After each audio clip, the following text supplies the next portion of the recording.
Welcome to another episode of RELICS Radio. This is a family-friendly show, so the entire family can join us as we talk metal detecting, relic, and treasure hunting. You can also call into the show at 270-495-0315 or join in the chat and post any comments or questions you might have. RELICS Radio is also now syndicated on the Cutting Edge Radio Network and is broadcast around the world. You're listening to RELICS Radio of Southern Kentucky and Middle Tennessee.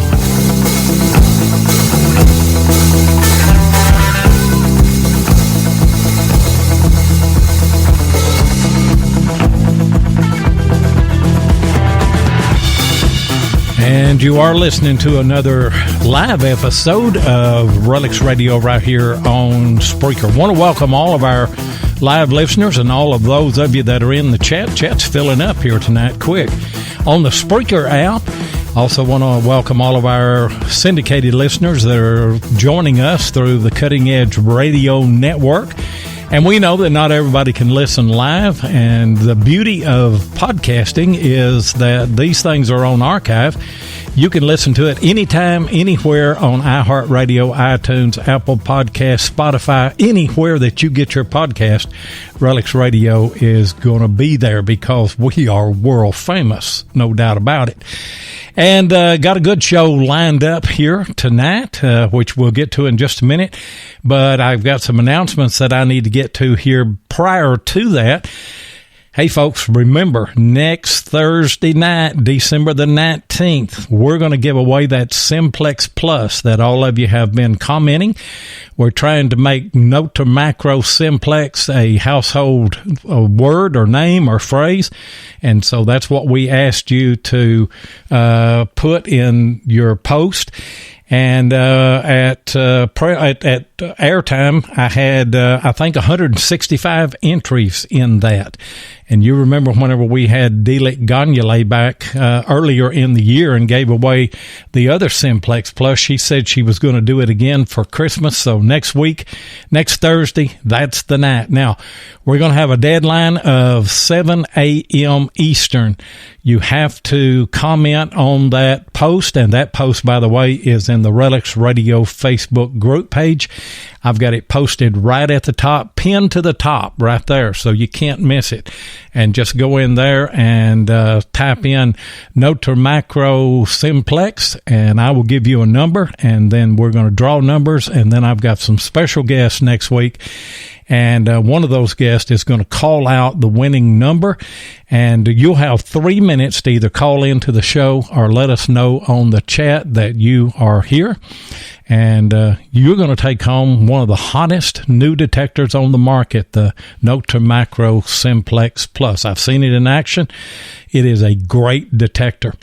And also, I want to steer you over to the great Christmas metal detecting giveaway for kids that Barb is handling again this year. She did a great job with it last year. And that's on Facebook. You can just go to the great Christmas metal detecting giveaway for kids and check that out. Couple of other things. The Charleston, South Carolina show is coming up January 4th and 5th. I booked our rooms today.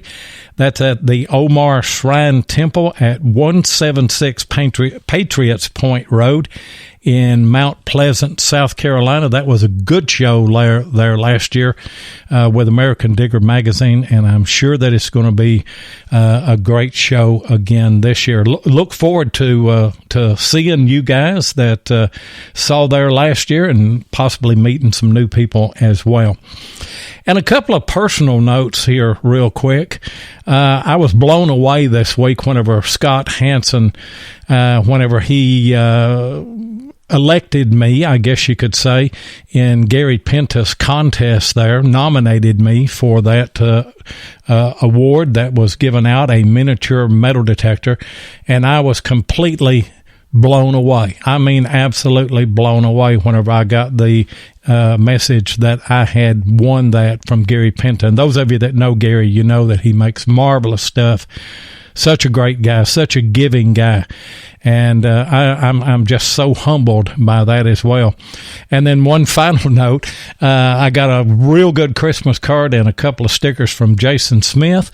And I think that that one of those is already on the Relics Radio road case. So if you're going to be at the show there in Mount Pleasant, you'll be able to see that. So I got all that out of the way and got a great show lined up tonight. I've really been looking forward to this show. Got a group out of Maryland. They call themselves Crick Diggers. I've got Travis, Corey, and Zac. Guys, are you there? Yes, sir. Hey, great to have you on here tonight.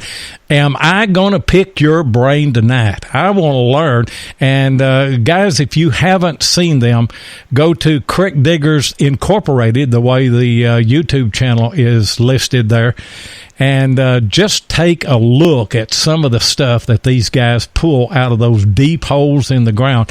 It will absolutely amaze you.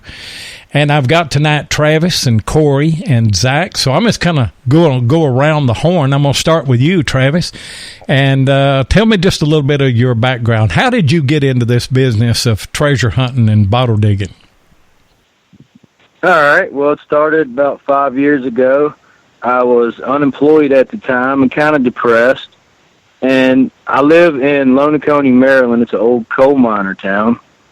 There's a lot of tram roads and old railroads that run around the mountainsides. So me and Corey just got out and just started walking the mountainsides and checking stuff out. We came across a little bottle dump in the middle of the woods. We decided, well, we was going to dig it up and check it out. We ended up digging about 35 milk bottles that day. Llewellyn Bros, Queen City Dairy, Myersdale, all local milk bottles, and from there it spiraled completely out of control.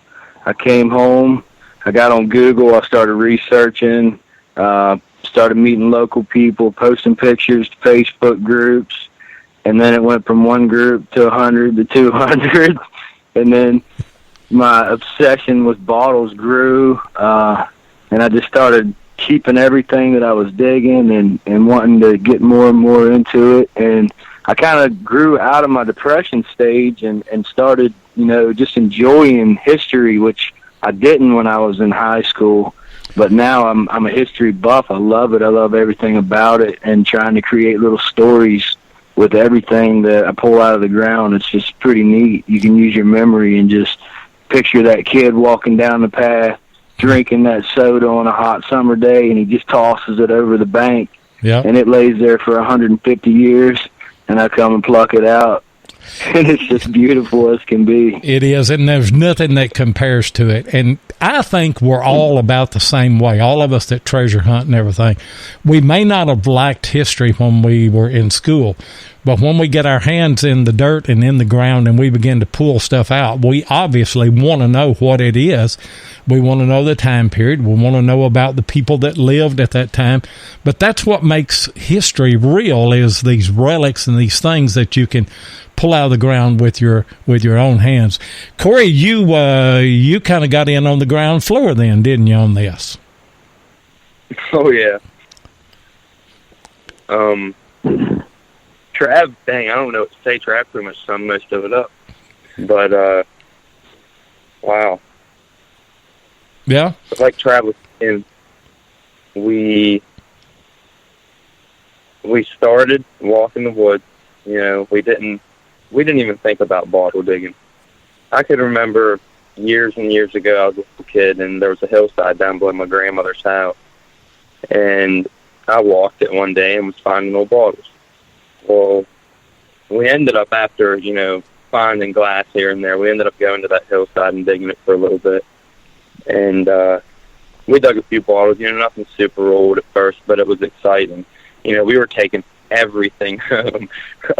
It got to the point where there was nowhere to put things. Yeah. And we started talking to people, and different people would tell us, hey, I can remember riding with my grandfather to this place to dump trash. Yep. So we would go into these places, and right on top of the ground, it's not. Sometimes it's just not old. There's been people still dump there. Yeah. But that's why you always got to stick your shovel in the ground, poke a plug, check it out, because if it's a dump now and people are still using it, they probably used it 50, 60, 70, maybe even 100 years ago. Yep. So, and that's the case a lot of the time. But yeah, a lot of the dumps in the beginning we found, by word of mouth. We went out, we talked to people, and eventually, it progressed. And now we're at what we are, where we are. It's an awesome hobby. It's an adrenaline rush. For me, it's an adrenaline rush that I don't get with anything else. You know what I mean? I love doing it. I love the nostalgia of it. It's great. It's definitely number one hobby in my opinion. Yeah, I think so too. Hey, Zach, how'd you get with this group of guys here? Well, me and my son, he's out riding the wheelers on the hill, and I think we was coming out across the hill, and I seen two guys coming up through the woods with the bags and the shovels, and here it was Corey and Travis. And just out of curiosity, I stopped and asked them, what they was doing. I didn't know if they was digging ramps or going out looking for mushrooms or what have you. So I stopped and talked to them. They said they was digging the bottles, and this little kid running around town. We always picked up bottles, and my dad, they had bottles in the basement. They were semi-collectors. And they said they was digging bottles, and I asked them, do you mind if I went out and kind of watched what they was doing? And we rode out, and it just kind of rekindled an old thing we did when we run around town when we was little. Looking for bottles and finding the bottles, and I've been pretty much hooked ever since. Yeah. And Travis, you guys have obviously had to do a lot of research, because when you first started, you didn't know anything about bottles, did you?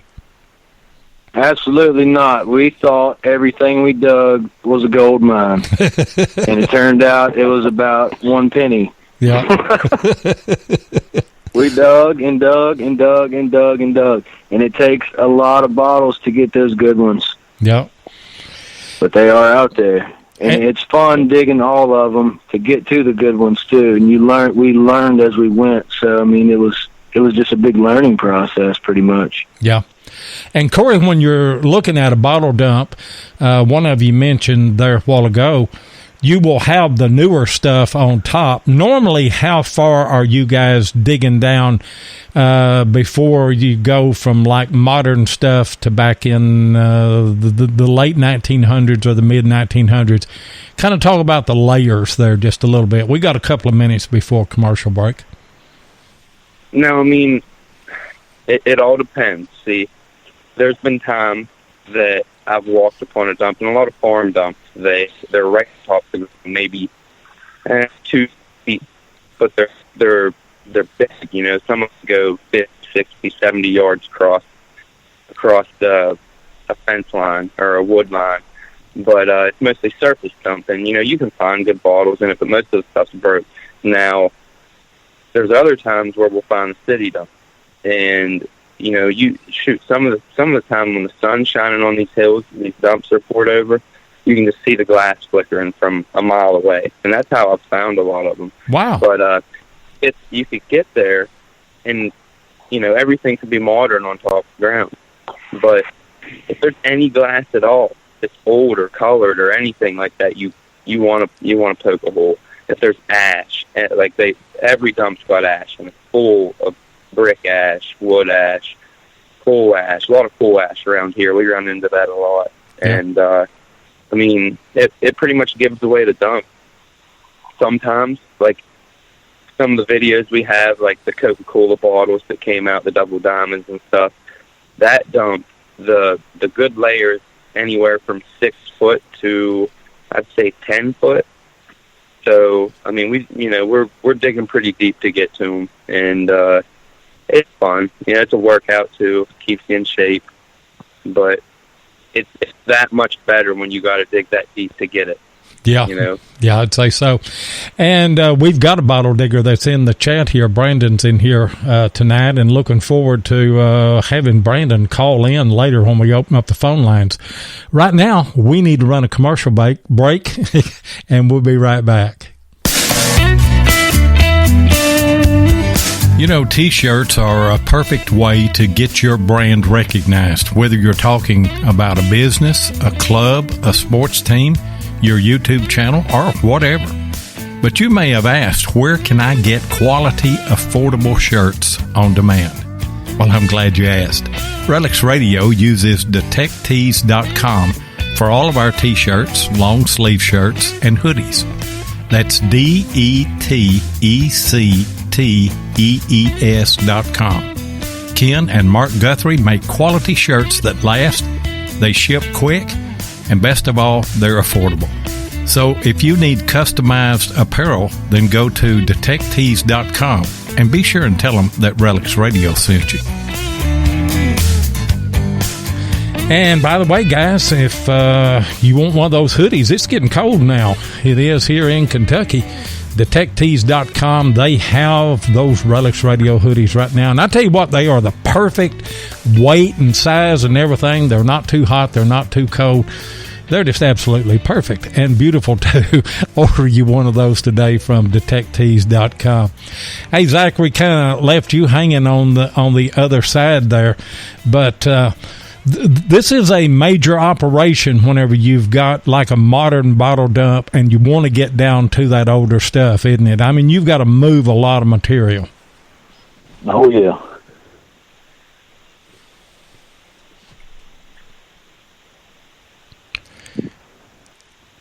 And Travis, y'all do also privies, and that's my concern. I mean, that's my interest in all of this is the privies and everything that you guys dig.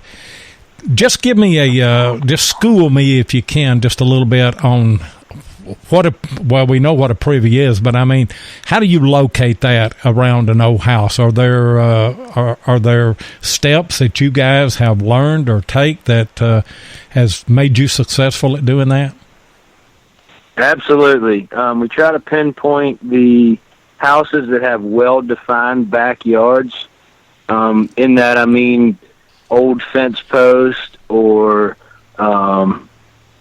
clothes hanger poles, stone walls, stuff like that that's been there a long time. They usually put the privies on the edge of the property lines. A lot of the times we'll find it half in one yard and half in another yard where the two properties would actually share a privy, and those are big ones. Usually have pretty good stuff in them, but you got to get permission from both homeowners to dig them. Yeah, both landowners. And you're going. A lot of the times they would also have a stone walkway or brick walkway coming right out of the back door. Now, usually this is under the ground a foot or two because either fill's brought in or they just sink over time. But with the probe, we use a probe. It's a flex steel probe, about 5 foot, and it has a T handle on it, and we just push it down in the ground, and we're able to feel what's going on in the ground. But when you get to a privy, you got to think of it as like a pit that has been dug to dump stuff in. So the dirt has been moved. It's different than the rest of the yard. So you probe the yard and you get a feel for it. You find out where the clay, the bedrock is, where it ends, usually through the yard. And then when you get to the privy, it's almost like you hit a void. The probe is really, really easy to push in, and it just falls all the way to the ground. And you can throw these questions to whoever you want to in the group, but normally what size are these privies that you guys are working? Are they really small, or are they different sizes? Some of them really large? What's the size on them? I'll let Corey speak more on this, but usually in the small towns that we're in, they average 6 to 8 feet. But then you get bigger out in the bigger cities and stuff, they have brick liners to go 20, 30-plus feet. Wow. Go ahead, Corey, and talk about that a little bit. I've yet to dig a big brick liner. So I can't really tell you what it's like. I want to know one day. But the deepest pit we've dug was very close to 20, and at 20 feet without tripods and stuff like that, you got to come prepared for a dig like that, because when you're down in the ground that far, a lot can happen. And if something does happen when you're 20 feet in the ground, you're probably not going to make it out. There's probably a 99% chance you're not making it out from that.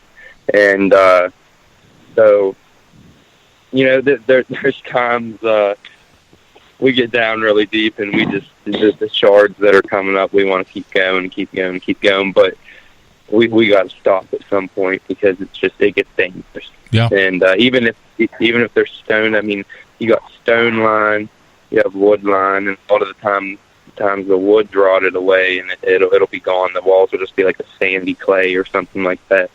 We've actually ran into clay that's been fired and hardened inside the pit. We dug one brick, but it was a shallow brick. It was strange, but yeah, we've yet to dig any super, super deep ones. 20 foot was deep, but I've heard them go up to 40, 45 feet deep. Goodness gracious. That is scary to think about. And what do you guys do to keep those from caving in on you? See, the stone liners that are 10 foot plus, a lot of it, we had some masons around here brought in from, I'm pretty sure, Germany, and they were supposed to be like some of the best masons in the world. And some of the brick laying and the stone work around here is just phenomenal. And a lot of the outhouses are built very nice. We trust them. As we go down, we check the walls. We make sure there isn't too many rocks falling in. And if it's a stone liner that it's maybe 6 foot deep, if it's not over your head, you're usually good. Now, obviously, if a rock wall falls on you, it's probably going to hurt pretty bad. Right. But you're not going to die. But so anything deeper than 6 foot, that's when you need to start worrying, because if a lot of the time they would take a wall of the outmouth and they would, they put their trash in there, and then they take the wall and knock it down in over top the trash, and then they fill it in. So that's why a lot of the time when we get to the bottom of outhouses, everything's broken. I mean, there could have been 100 bottles down there, but if the wall was caved in on them, right? I mean, one bottle survived. Now, see, I'd say at least 1 out of 20 outhouse has bottles in it. So, you put a lot of work in to get what you get out of it. Yeah. Lately, we've been, but yeah, I mean, there's also been times that we've dug them, 6 foot deep, 8 foot deep, clear to the bottom of them, and it was a bust. There wasn't nothing in them. So you do all that work for nothing, but I guess that's luck of the draw. What percentage, Zac, do you think that, how many are you going to dig before you get into one that's really good?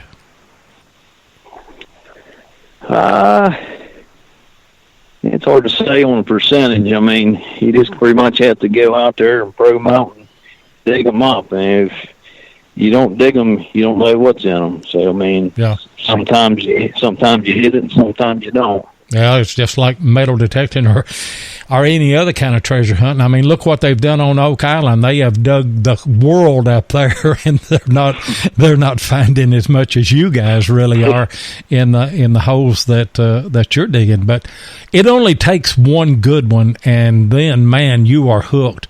And I have been absolutely blown away watching your videos of what you call open funnel bottles. Whoever wants to take that and tell our listeners what are open funnel bottles and give us a date range on those.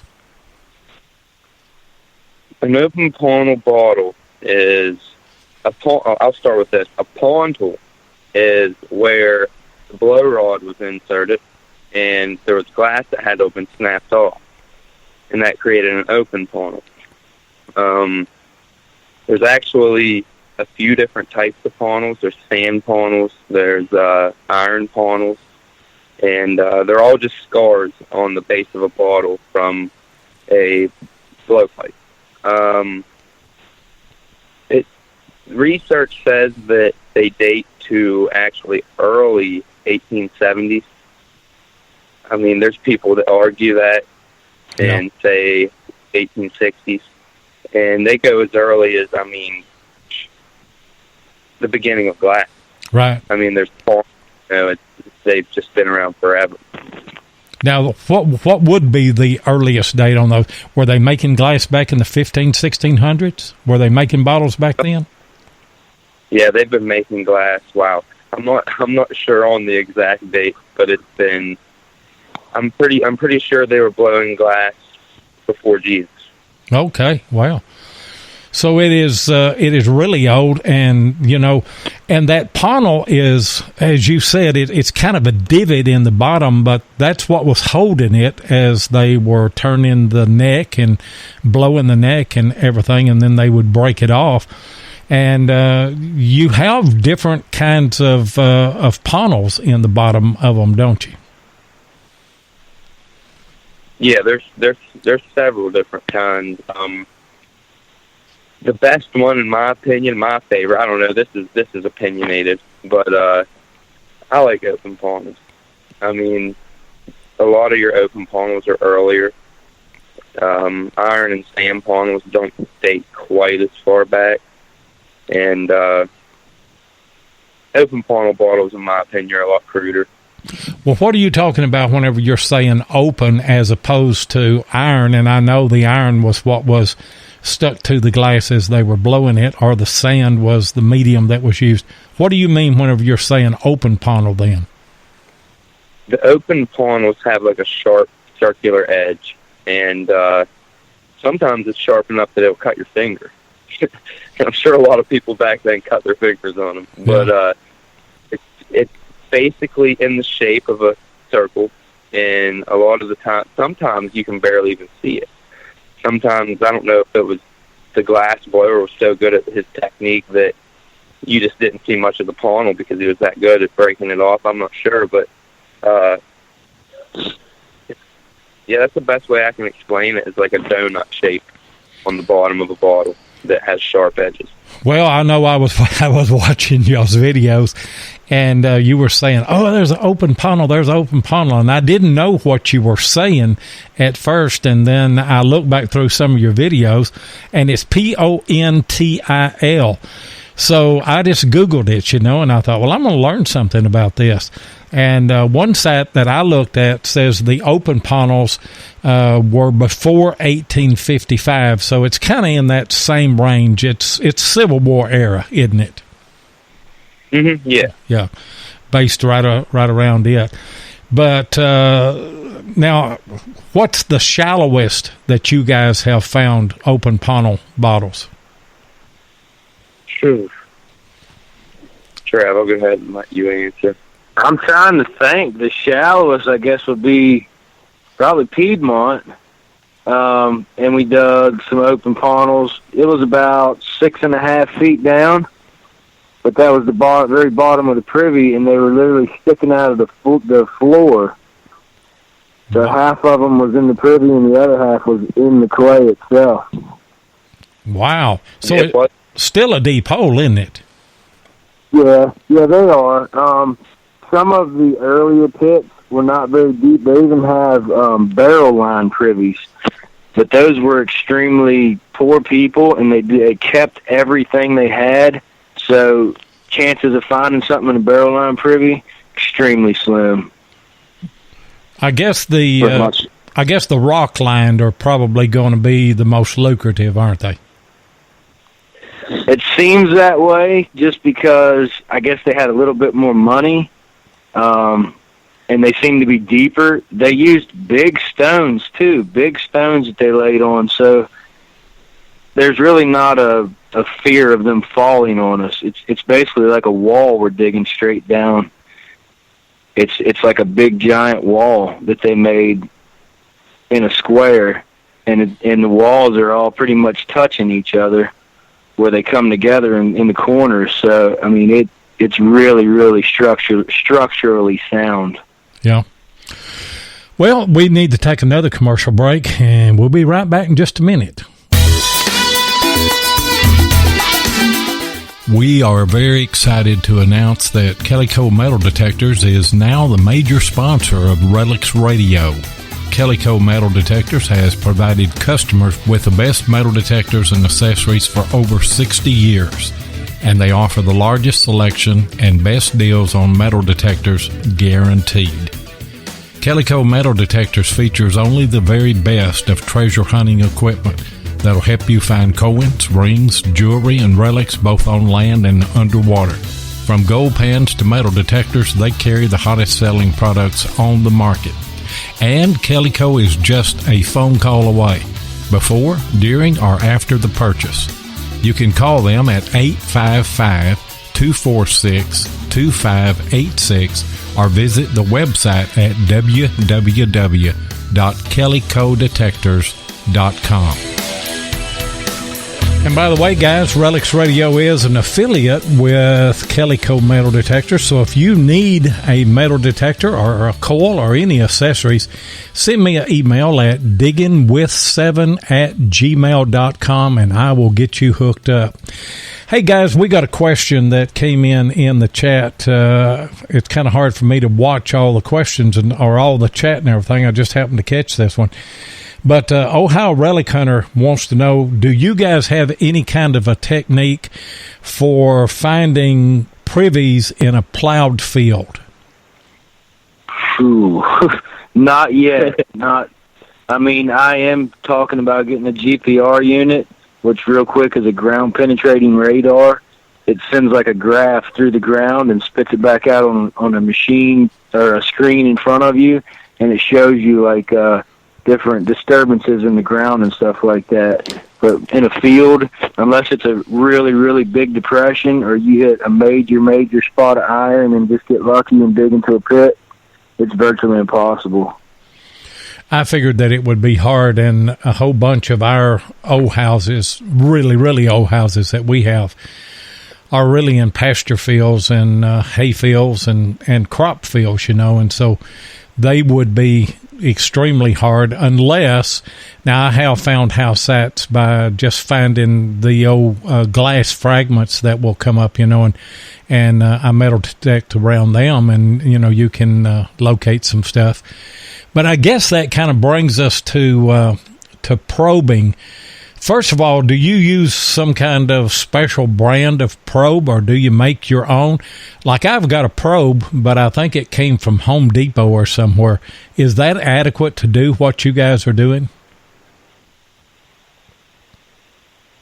Go ahead, Corey.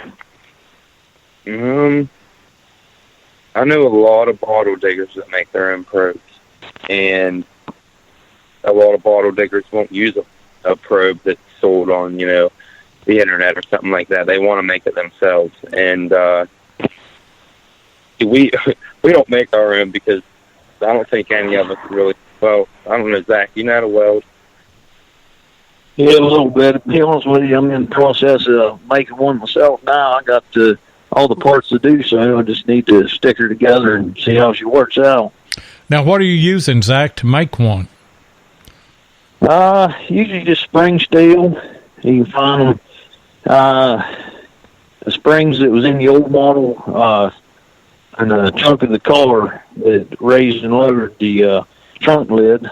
They're pretty good. You can go to any hardware stores and get you one of the, there's a real tall drill bit you can use, and just fasten you up a piece of pipe there on the end of it and ground the tip down. And just spot weld it in there so it ain't going to come out. Yeah. Got your probe. Well, Travis, what are y'all using right now? Well, I actually had my buddy John Glover make mine out of, like Zach said, a really long 5-foot auger bit, and he ground the drill piece down to where it was just a bit piece. Right. And then he welded a T-handle on for me. And that's what I've been using now for almost a year and a half, and it's never gotten dull, and it's really sensitive when you get into the privy. You go, I don't know, it's a method, but you can feel the bottles. If it taps on a bottle, you can feel. It's funny because we'll call each other over and be like, "Look here, there's a bottle right here." Yeah. And most of the time, it won't break it. But if you get too forceful when you're looking for privies and you fall down in the privy without expecting to, sometimes you can go through a bottle. Yeah. And then you just sit and cry for a minute wondering what it was. Yeah, it's just a $10,000 bottle I broke there. No problem, guys. There may be another one in the next privy. Fortunately for us, the ones that we've gone through with the probe have not been anything to cry over. Yeah. But the ones at the bottom of the pit that they knock the walls in are usually always the ones to cry over. Yeah, I'd say so. Well, I've never dug one, and me and Tennessee Jeff have talked about it, and I would love to get into a privy and dig it, because, well, I noticed in one of your videos that you put out, one of your later ones last week or week before, you found a pipe bowl. And even something like that, as an incidental find, or a clay marble or something, there's all kinds of things that drop in there. And I mean, let's just face it, you drop something in the privy, you probably ain't going to climb down there and try and get it out, are you? No, sir. I mean, back in the day. And, it kind of brings up a point, or a question, I guess. What does your family say whenever, somebody asks, what are the guys doing, and they say, well, they're out digging outhouses out. Well, I've got to say, go ahead, Zach. Dad said, "Boy," he said, "can't you find a better hobby?" Yeah, can't you find a cleaner hobby or something other? What's the greatest bottle that you guys have pulled out of a hole? I know that's a hard question because I saw so many, and but what's the best in your opinion, Travis? Not necessarily my most valuable one, but for me, my best and most memorable one was absolutely 100% the Double Diamond Amber Coca-Cola that I dug right beside Corey within like 20 minutes of him digging his. So y'all got two of those out of one privy? No, this was a bottle dump. Oh, bottle dump. Okay. Yeah, we were digging in a bottle dump this day, and we both dug an Amber Double Diamond Coca-Cola from Cumberland, Maryland. Now, what age would that bottle have went back to? Now, it was blown in mold, crown top, so it was about 1905. 1905. So not as old as some of the... But I tell you what, the Coca-Cola or the Coke brand bottles, is that what that is, a Coke brand? Yes, and the Double Diamond design was only done in Cumberland and one other state, or one other town. What was that one, Corey? Do you remember?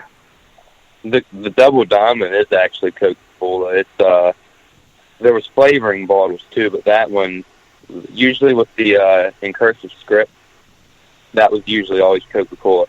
Now, if it was block letter, it was most likely a flavoring bottle, so it could have been orange soda or anything like that. Right. But what was the question again?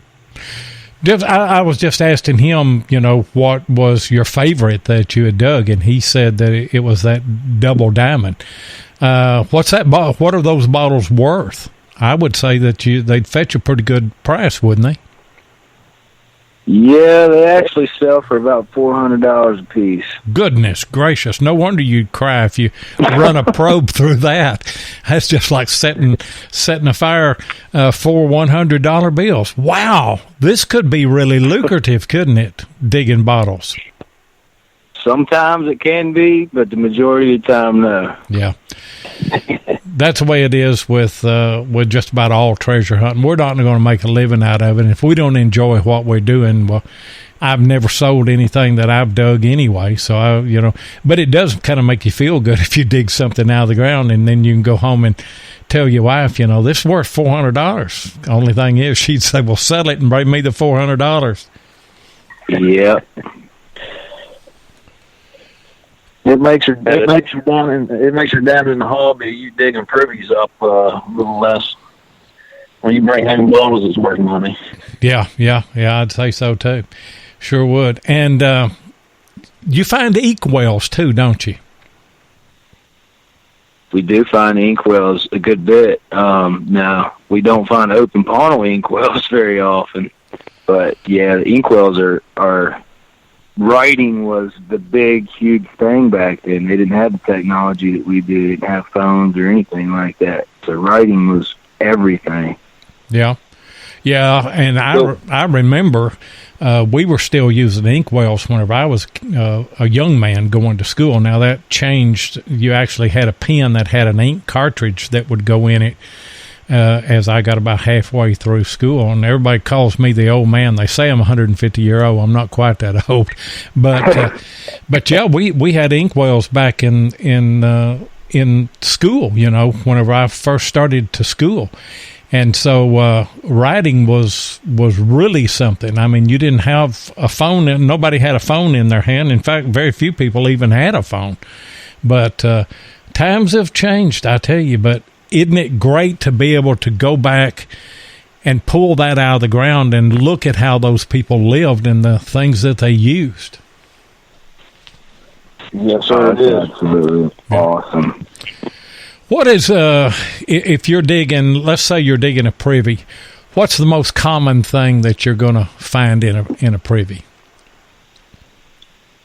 We pick up a lot of, ash.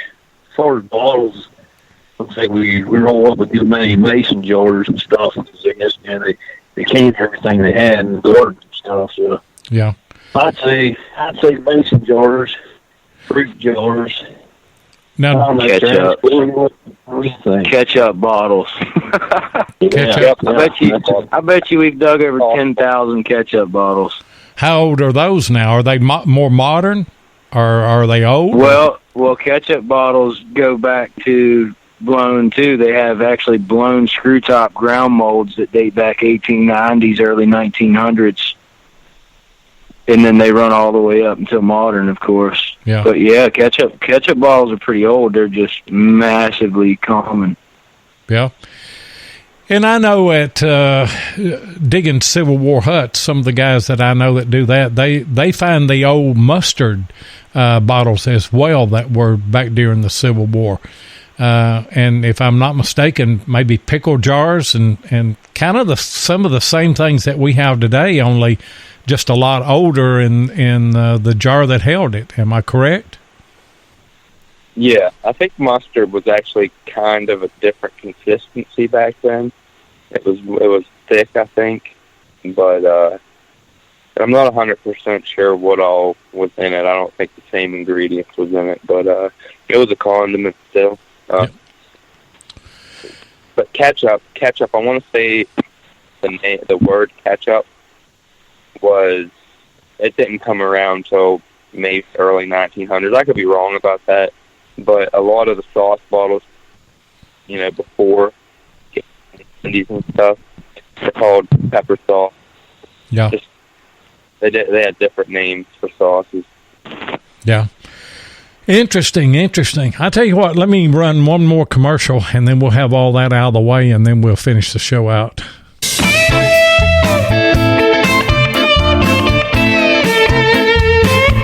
If you want to keep up with what's going on in the metal detecting world, then you need to be a subscriber to American Digger magazine. Butch and Anita Holcomb are the publishers of the magazine and have won awards for 3 straight years for being the best digger magazine on the market. American Digger magazine is available in both print and digital formats, so no matter where you live in the world, you can enjoy the latest happenings in the hobby. You can get in touch with American Digger magazine by going to americandigger.com or give them a call at 770-362-8671. And be sure and tell them that you heard it on RELICS Radio. And by the way, guys, I am the producer and the co-host for the American Digger Magazine's Relic Roundup with Butch Holcomb and Jeff Lupert, and all of us are going to be at the Charleston show, or the Mount Pleasant show there in South Carolina, January the 4th through the 5th.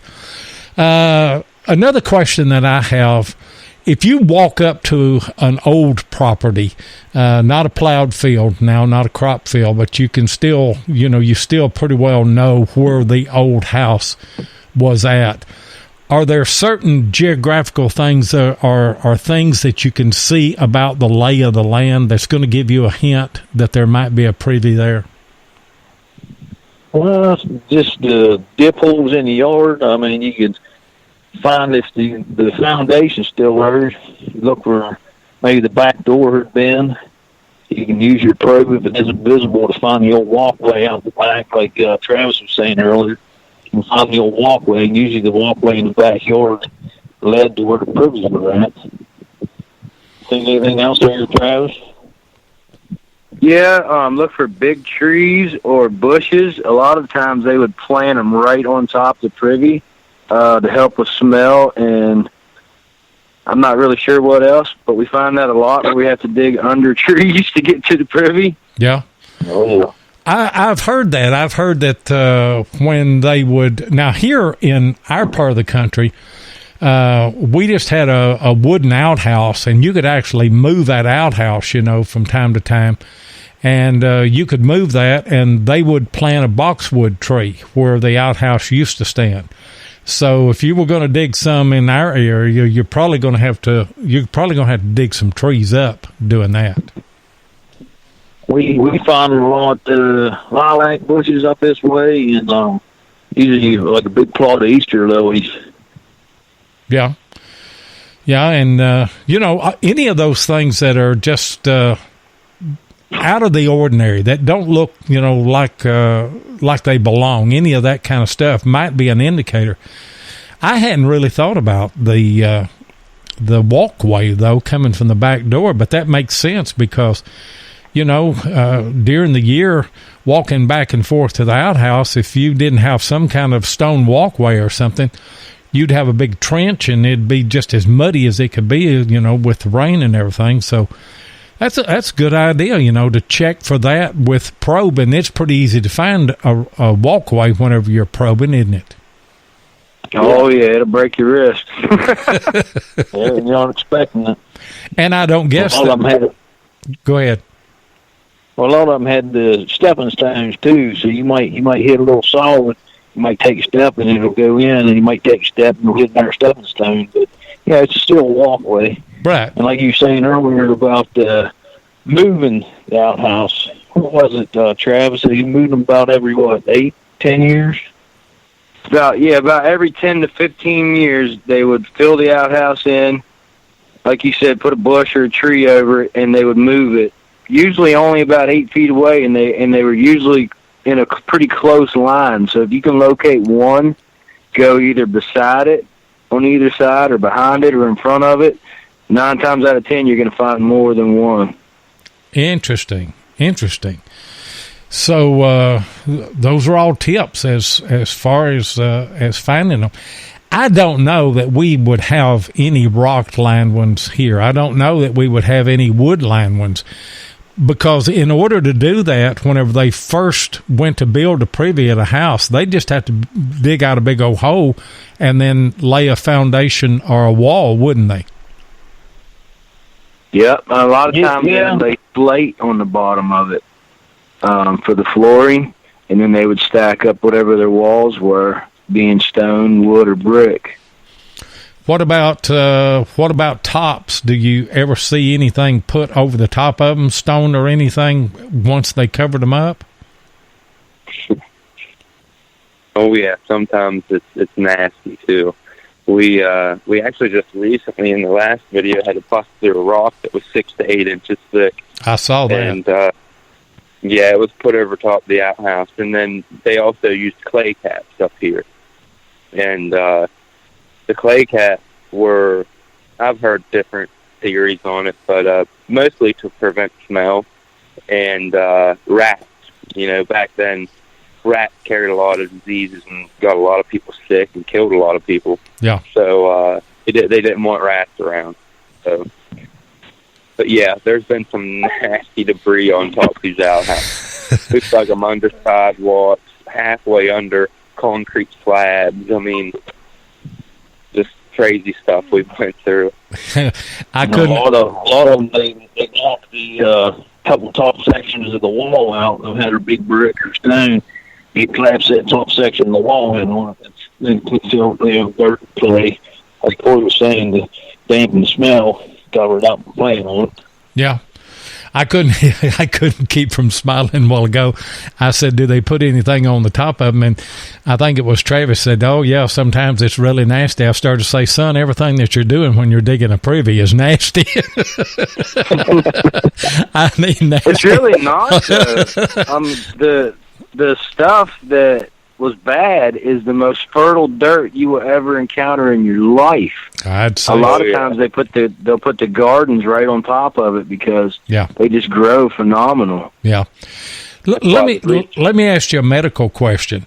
Is there any chance of people getting sick digging privies? Do you guys take any precautions in that area?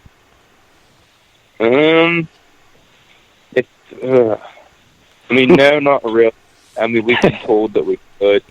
The worst part for us is if we get into a really ashy pit and it's dusty. There's a lot of stuff floating around the air, and when you get done, you're picking dirt boogers out of your nose for days. It's just it gets pretty nasty. But for the most part, the biggest thing you got to worry about, and I don't think we've ever really encountered it, but I've heard diggers talk about methane pockets.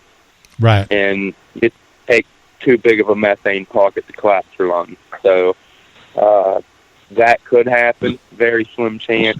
And then you get lungs. As far as the ancient disease lingering down in there, I seriously doubt it, but I don't think any of us has got sick yet.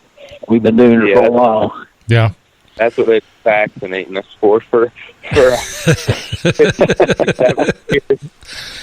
Well, I know that, whenever they, back in the day, whenever they first started opening up the Egyptian tombs, there were people that contracted diseases from that, airborne, bacteria and stuff, but they were probably more closed up and it was probably deeper in the ground. And as you're opening this up, it's kind of breathing. So obviously you want to go home and wash your hands and wash your clothes. Oh, yeah. Good shower. And take a shower. And preferably your wife says do all that before you come in the house. Hey, guys, I'm going to open up the phone lines here.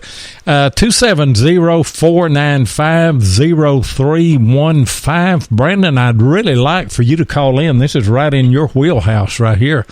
I'll try to sneak over here and put it in the chat. I'll let Travis talk there for just a minute while I'm doing that. Go ahead and pick it back up, Travis. All right. Well, like I was talking about privies before, guys, once we find them and locate them, then it becomes a process of trying to excavate things out of the ground with rocks and debris all around it and not damage it. That is a competition in itself. So we lay a tarp out, and basically we cut the plug out of the top, and we have a nice section of dirt to work with, and we just start shoveling. Now, once we get to that clay cap that Corey was talking about and get through it, and we start seeing glass shards and stuff, then you got to be real careful. You got to dig slower. You can't push the shovel in as hard.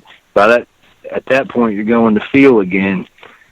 We've been doing it for long enough now that you can actually feel a bottle, if it's full, if it's broken, and then you slow down, you use a different tool, and then you become like an archaeologist pretty much, and you excavate the bottle out of the hole and make a video and hoot and holler and all that good stuff. Yeah.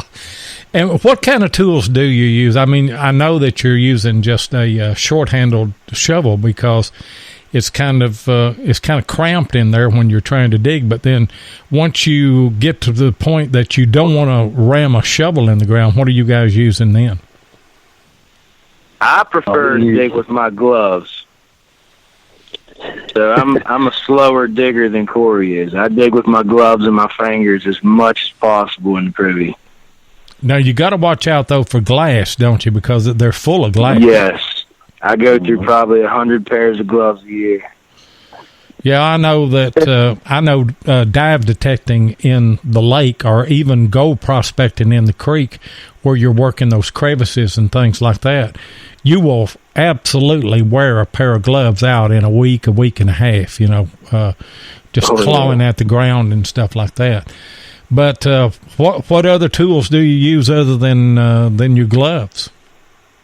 We use some customized tools, anything you can dig out of the shed, put a curve on it, screwdrivers, garden rakes, hand rakes. We picked rocks and sticks up off the ground when you're down in there, just move a little bit of dirt and be careful with it. Yeah. Pieces of pottery work really good for digging around bottles, too. And they won't scratch it. Right. I noticed, was it the last video that you guys did, that blue cup that you found? Oh, the Flow Blue handleless cup. That's the most amazing. Right in the sidewall. That's the most amazing piece that I've seen come out of the ground, without a doubt. Why did that cup not have a handle, and what kind of age can you put on that? Okay, I posted it on Facebook groups because that's my thing to do, and I got an overwhelming amount of people that started doing research on it and stuff, and it came back to me. It's called a handleless cup. Now, I'm not sure why it's a handleless cup, other than it was made in the 1820s to 1830s, and it's called Flow Blue Transferware. Now, the Flow Blue is the color, of course, right, and the transferware being the design, the pictorial that's on it. Somehow, when they did the heating process, it transferred the photo or whatever they're using onto the cup itself. It's really neat. Yeah. I don't know why the handleless cup was created, though. I'm not sure on that. I'm not either, and to tell you the truth, I don't know that I've ever seen one exactly like what you dug out. Did you give me a date on that? 1820 to 1830. 1820 to 1830. And that thing looked like and it did have a break right around the base of it there, just a little bit. It does have a little base chip, but pottery is really, really easy to repair, especially that piece there, because it doesn't have any of the transfer wear on it. Right. So I'll be able to have that repaired, and it'll look like brand new again. You got any idea what that cup is worth? The ones that I found on the internet right now are around $70 to $80, but I was not able to find that particular image on anything at all, anywhere, so I'm not sure. And for those listeners that haven't seen that, and by the way, guys, go to YouTube, to Crick Diggers Incorporated on YouTube, and you will see that, or go to their Facebook page. They've got it, and they've got that on the Relics Radio Facebook group page as well. But if you haven't seen it, tell everybody what that scene looked like, what all that scene involved. I believe it is over in Germany. And there's a family of 4 or 5 standing at the front of this giant river that runs along this just beautiful stretch. To the right, there's a giant castle, kingdom-looking thing. There's a big bridge that goes across the middle, and there's little boats and stuff out in the river. I mean, it just goes on and on. The moon or the sun is really bright, and you can see all the rays coming off of it. It's probably the most beautiful piece of pottery I've ever pulled out of the ground or seen anywhere. I think so too. I mean, it is absolutely beautiful. And where did that was in a privy, right? That was in a privy, and that was near the bottom, but actually in the sidewall. So it had been splashed up and just held right there intact until, the stuff turned to dirt. Yeah. My goodness. Go to the outhouse and drop your coffee cup and it's just gone. Oh, me. That's a bad day right there, starting that could have been why they started creating handles, because people was just dropping their cups in the privy. They could have been. And also, you find, and this is kind of interesting to me, although I know way back in the day, everybody was health conscious in a different way, because it seemed like anybody and everybody was making a cure for something. And you guys find a lot of what you call medicine bottles, don't you? Oh, yeah. That's pretty common bone we dig up out of the privies. Some of them, a lot of them, they don't have no writing on them. We just call them a slick med. Yeah. Pull them up out of there, but there's been a lot of medicine bottles we've dug up out of there. That last privy that Corey and Travis were in, they got a couple rare local medicine bottles out of it. That's what I was fixing to ask. Do you get any that are unique to your geographical area there? Obviously you do. We have done some unlisted bottles in our area.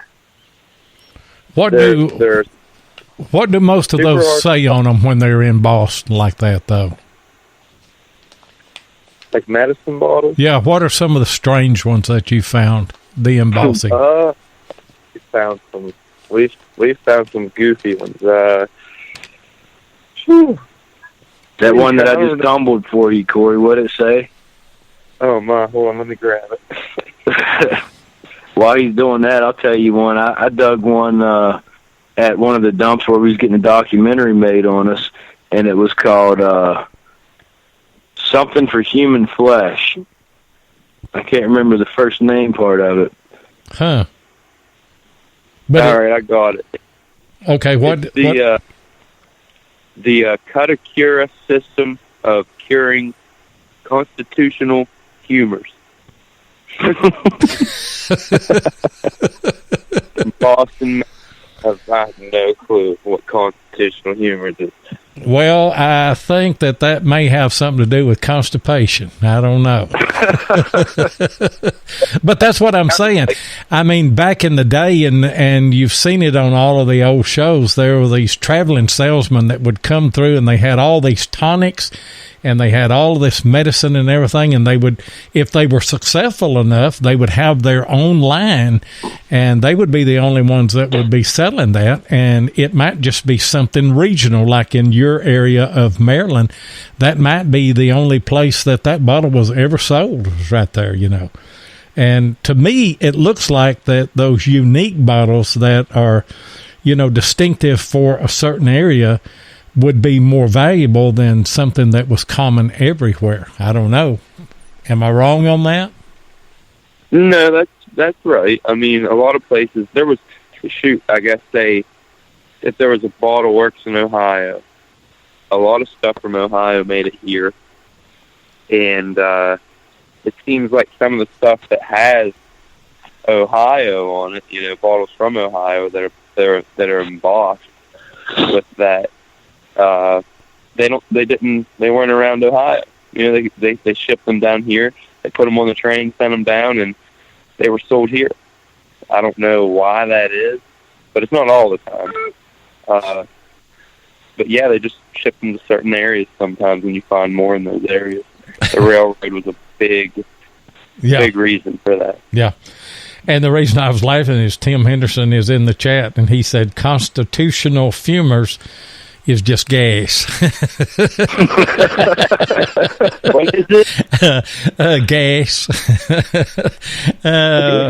Yeah, just gas. I don't know if he knows what he's talking about. He's crazy half the time anyway, but it could be. I don't know. But yeah, and And the writing on those, a lot of them I noticed they have that old script writing, and then they will have, sometimes they'll have pictures. What did that one have on it? Had a pair of scissors or something? What was that? Yeah, pair of shears. Pair of shears. What was the bottle? What did it contain, though? Hair tonic? That's a good question. I would say probably hair tonic, yeah. Yeah. I know that, there was a lot of hair tonic back then. There was a lot of aftershave back then. You don't have any hair tonic anymore that I know of, unless ladies use it or something. I don't think they do. But, I mean, back in the day, whenever I was a kid, if you went into a barbershop, the barber had bottles and bottles of hair tonic, and you could tell them which one you wanted, what you wanted to smell like when you went out. I've got a bottle that's shaped like a bitters that I dug last year in a railroad dump, and it says Psycho Tonic. Psycho Tonic? Yes, C-Y-C-K, or C-Y-C-O, Psycho, and then Tonic. They didn't even know how to spell psycho back in the day, did they? Yeah.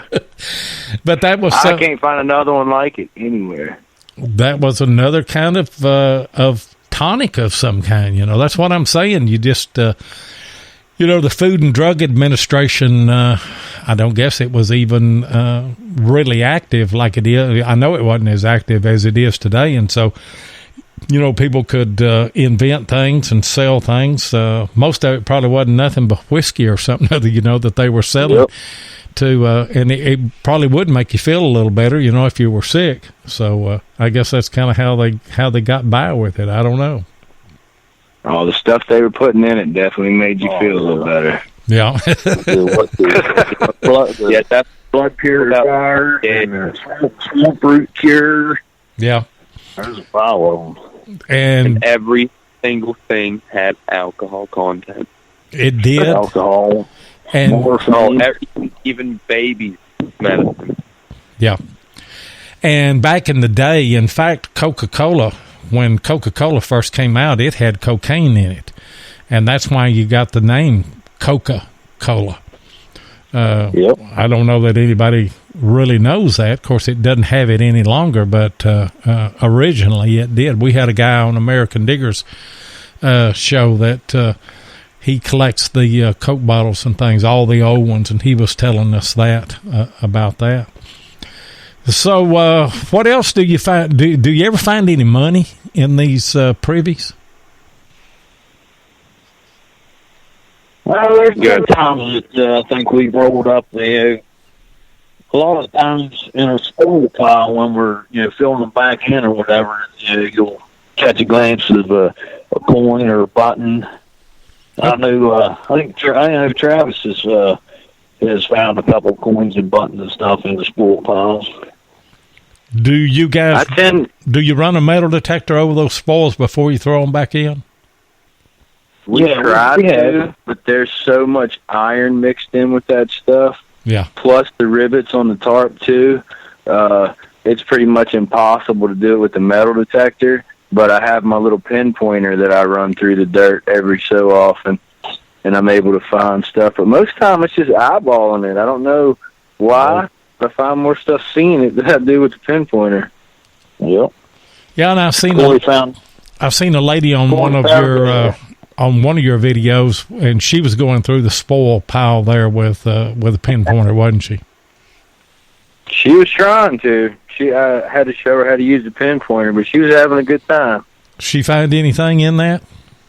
She did not. Did not. How hard is it? How hard is it for you guys to get permission? Because you're not metal detecting and cutting a plug out, and then you put it back, and if you do that right, you can barely tell that somebody's even been in the yard.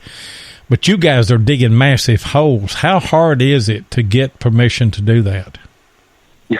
Well, it's intimidating. Yeah, it is intimidating, but like you said, you get a permission, you go in, you're real professional about it. It's all when you dig, you put it back like how it was, and just word of mouth, you go ask the neighbor, we can dig the privy over there, over across the yard, they'll see that you did a good job, and kind of gives you a little more leeway. Yeah. Hey guys, hold on just a second, and I'll let you go. The phone lines are still open. We still have time for a call. 270-495-0315. Sorry to cut you off. Go ahead. No, you're fine. I always tell Travis I'm scared of groomed yards. They intimidate. What does? In like a well-kept yard. Oh, yeah. Intimidate. It would. And sometimes that's the good ones too. Yeah. But I mean, as far as getting permission, I grew up here around the town. It's through word of mouth. I mean, and a lot of people might be your family members, or somebody you work with, or just go along them lines there. I mean, there's different ways to go about getting permissions. Yeah. Do you make any kind of deal with these people that you will give them part of what you find, or what kind of deal do you work out on that? Or do they just say you can have it all?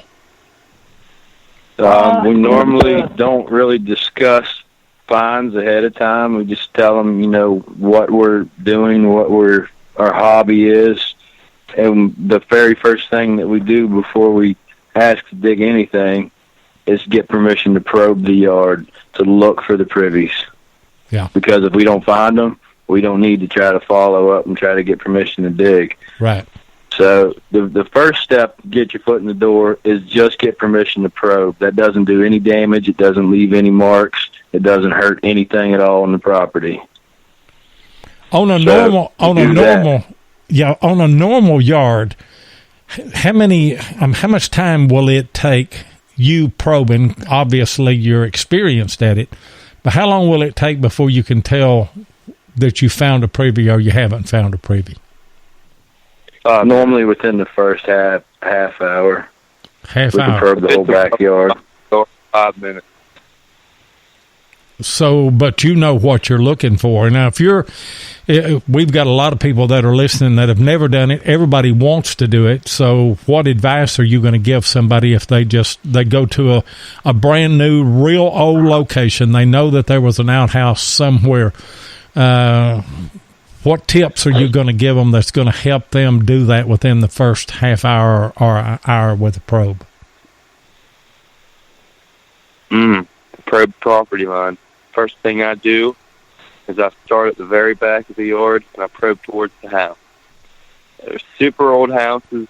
The outhouses can be real close to the back door. You want at least, I'd say, probe all the way to the corner of the house. I mean, it's just in case, you don't want to miss it. Then start along the back of the yard, probe all the way across the fence line, and then down the other side. And tell them about Sanborn maps, Corey. Oh yeah, you can look up fire insurance maps of different towns and cities, and sometimes the outhouse location will be on the map. You can just see it on the fence line or somewhere in the backyard, and sometimes a lot of people mistake those buildings, they'll think an outhouse is a coal shed, because everybody had a coal shed back then. So right. A lot of the time it is the coal shed, and since the outhouse moved so often, they didn't put it on the map. But if the outhouse isn't along the fence lines, a lot of the time it's mid-yard. And it could be anywhere along the walk. A lot of the times the walk went out the back door, and the back door was at the center of the house. Now, that's not all the time, but usually it's dead center. And like I think Zach said earlier, the walkway usually led to the outhouses. Right. And sometimes the walkway will be on top of the outhouses. On the top of the old ones where they had moved them. Yeah. They would just keep, I guess, extending the walkway out over top of the old outhouses. Yeah.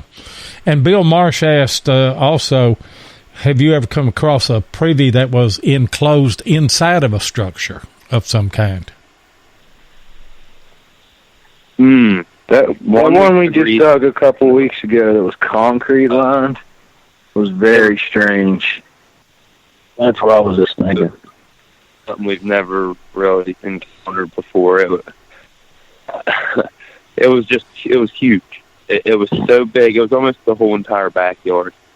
And there was wall. There was stone wall. And I still couldn't tell you what it was. I don't know if it was an outhouse. Yeah. But I don't know what it had it good was. bottles in it, too. The Sanborn, I think the Sanborn map did show a building in that general area where that concrete line proving was. So, I mean, I guess it is possible. Yeah. Well, he was just wondering, and I wonder too, as well. Is there a certain direction from the house that the outhouse would be? I know here, most of the time, ours would be on the north or northeast side of the house, because in the summertime we have a south wind here in Kentucky and Tennessee. So you don't want the outhouse on the south or southwest side of the house, because the warm summer breeze is going to blow that smell right to the house. And, you want it on the north or northeast side, so it's blowing it away from the house. And then in the winter, you will have a north or a northeast wind. But, of course, during cold weather, the smell is not as bad as it is in the summertime. So are you guys finding a north, south, east, west orientation that keeps showing up on the previews that you dig? Mm-hmm. For the most part, we have so many mountains around here that massive mountains, too. I'm talking huge mountains. So all the houses and towns are down in the valleys. And, we get some wind that rips down through, but the terrain here is very rocky. It's very hard to dig. So a lot of the time, they just put them in random locations. They'll be on the fence line, but it's just like there's no rhyme or reason to what fence line they would use. They put it somewhere. Yeah. Well, there's a well. They want to put the outhouse anywhere where the prairie would have run into the water anywhere. Right. So, I mean, sometimes that direction will change, but usually it's always in the backyard, like Corey said. I don't know if it's the mountains, or maybe just he didn't want them sitting in the front yard, but up here it seems like they're just always out back or in the alleyways. Yeah. Well, you wouldn't want it out in the front yard where everybody that pulled up, they see the outhouse. You'd rather have them in the backyard. What is the general distance that you're seeing from the house? How many feet away? Ooh, that's a good question. Because we've dug them. I remember back whenever we had an outhouse, and I'll tell you the honest truth, ours probably wasn't over 15 to 20 feet from the house. It was in the backyard, but you didn't want to in the wintertime have to run a long ways to go to the outhouse, So it was relatively close to the house. I'd say depending on the size of the yard, it obviously takes longer to find one in a bigger yard, but here we've seen them go. There'll be say the backyard is a hillside, because a lot of in our town here in Lonaconing, everybody's backyard's a hillside pretty much, and some of them are steep. Now that didn't stop these people from putting them all the way at the top of the hillside either. I don't know why they did it, but we found outhouses 40 yards away, 50 yards away, all the way at the back of the perimeter. And it makes no sense to us, because I don't know why you would want to walk uphill in the wintertime if you really had to poop. It's just, right. You're probably not going to make it. But we found them most of the time, I'd say, like you said, somewhere 15, 20 yards behind, like in the backyard, I'd say. Somewhere around that. That's the most common spot for them. And here in the chat, Paul Forsay said they had an outhouse, and it was about 25 feet from the house. So he's kind of like me, as far as distance and everything goes. I tell you what, guys, very, very, very interesting stuff. really interesting. And why don't you give out your YouTube channel and your Facebook page and all of that, where people can come and watch your videos and everything, and see these monster holes that you're digging, and see these great things that you guys are finding. We actually got an Instagram too. Okay, tell us how to link up to all of those then. Just search Crick Diggers Incorporated, even Crick Diggers, it should come up.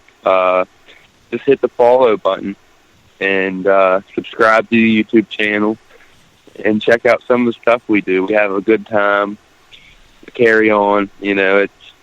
We try to add some comedy in every now and then. We're lame, but it takes it. You know, you got to be a special breed to understand us sometimes. I think it's that way with every treasure hunter, every group anyway. You have to do it to understand it, you know. And Bill Marsh did put your link here, your YouTube link in. And guys, you can catch them on Facebook as well. How did you come up with the name Crick Diggers? Well, here in Lonoconee, they call us Crick Rats because it's right on George's Creek. The elementary school down the road is George's Creek Crick Rats. So the name Crick was already there, and we dig like, I don't know. The name Crick Diggers just came about from Crick, and then we incorporated it with the town that we live in, and it really spread. People started calling us Crick at work, and yeah. I don't know. It took off. It was a lot better than Outdoor Adventure Squad TV.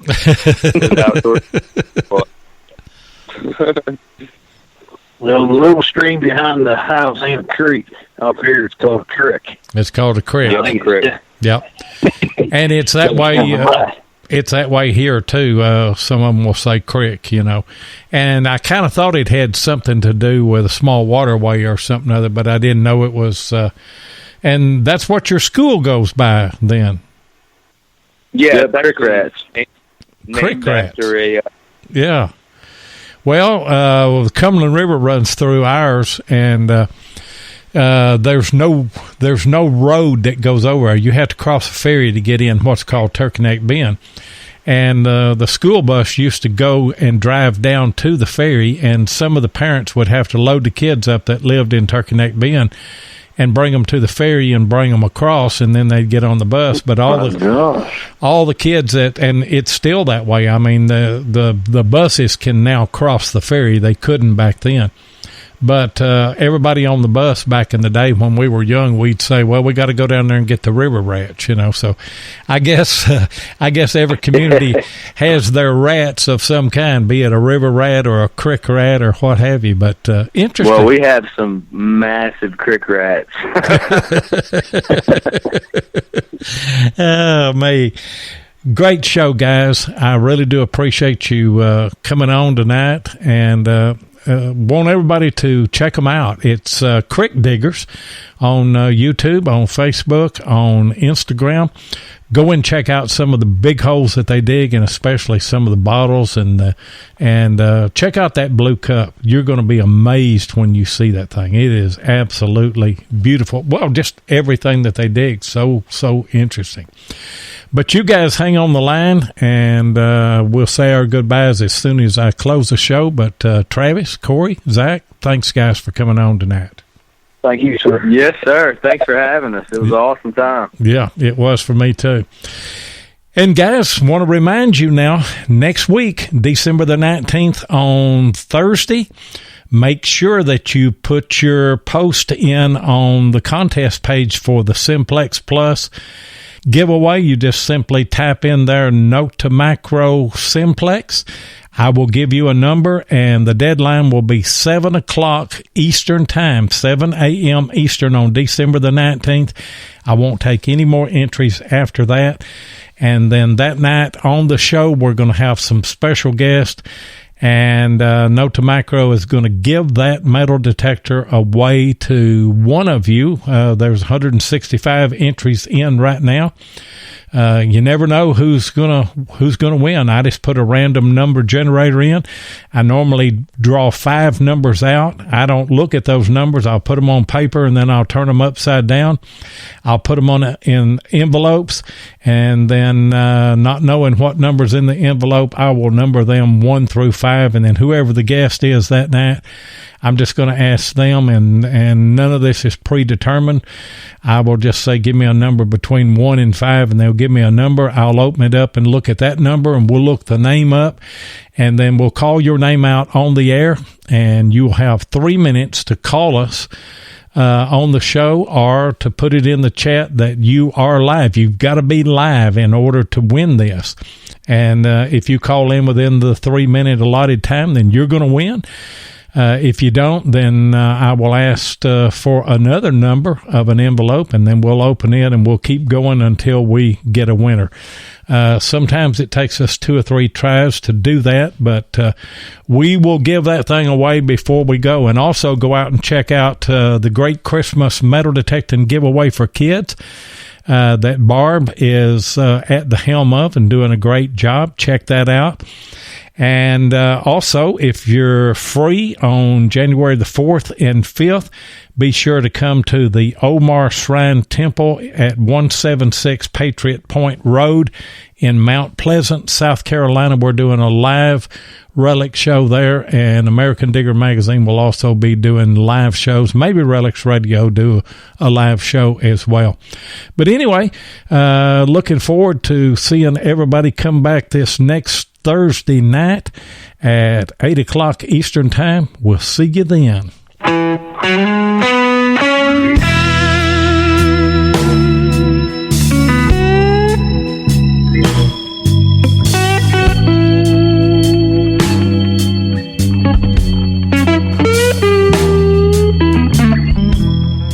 Thank you so much for joining us tonight on Relics Radio. We really do appreciate it. Be sure and join us live every Thursday night at 8 o'clock Eastern here on Spreaker, or you can catch the archive show at Relics Radio on Spreaker, iHeartRadio, iTunes, and many other podcast outlets. Relics Radio is also syndicated on the Cutting Edge Radio Network and is broadcast around the world. Please take a minute and hit the like button, and be sure and follow us so you'll get notifications of all of our upcoming broadcasts. You can also find us on YouTube at Digging with 7 or Tennessee Jeff, or you can check us out on our Relics Radio Facebook group page or Adventures in History on Facebook. If you'd like to get in touch with us, then send an email to relicsradio@outlook.com. We'd love to hear from you. We hope that you'll join us next Thursday night. And until then, get out there and dig some history.